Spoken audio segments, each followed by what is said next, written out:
I want to take a moment here to address the federal government's decision to reduce tariffs on Chinese-made electric vehicles.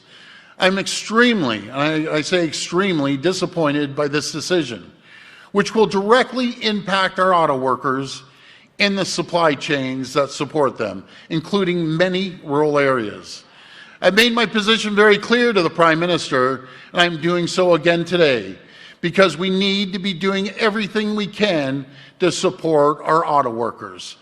The federal government needs to step up by removing its EV mandate, harmonizing regulations with our trading partners, and scrapping unnecessary fees that drive away investments.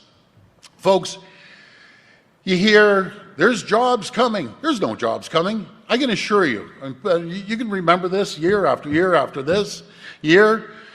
To even make sure you break even, you have to be producing 220,000 autos.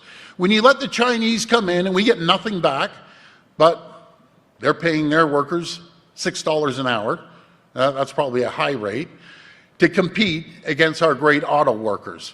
I will continue to stand shoulder to shoulder with our auto workers and make sure we stand shoulder to shoulder with Unifor, the hardworking people that right now are out of a job in Brampton, in Oshawa, and Ingersoll, but we have the best autos in the entire world.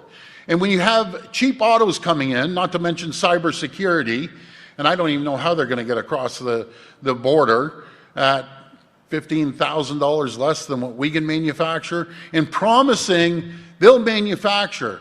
Well, they aren't going to be manufacturing over 200,000 vehicles anytime soon here in Ontario. And that's the break-even point for any auto manufacturer here. And guess what, folks?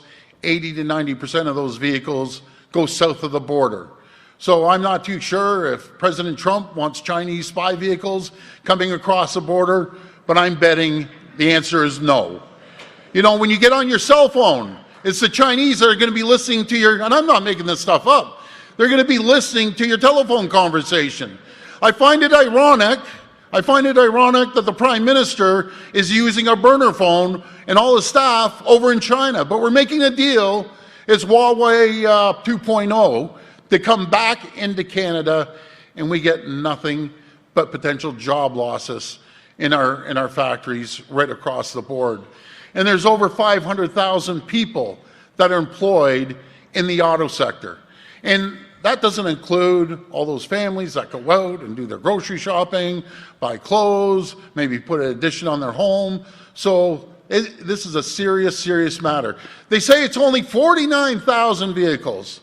Folks, it's really 33% of the EV sales in Canada.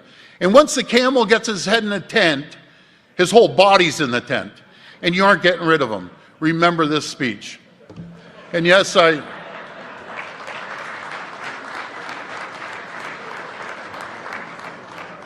just looking for a little sip of water. But anyways, folks, you know, you can play this back a few years down the road. I can assure you this is not a good move. But I'll never apologize for standing up for our auto workers, and I will continue doing everything I can to protect their jobs and paychecks, including pushing the federal government to do the right thing. And I always say collaboration, cooperation, partnership. It was anything but a partnership. I found out about this deal, and the auto companies found out, by the way, a few hours before it was announced. So much for the partnership.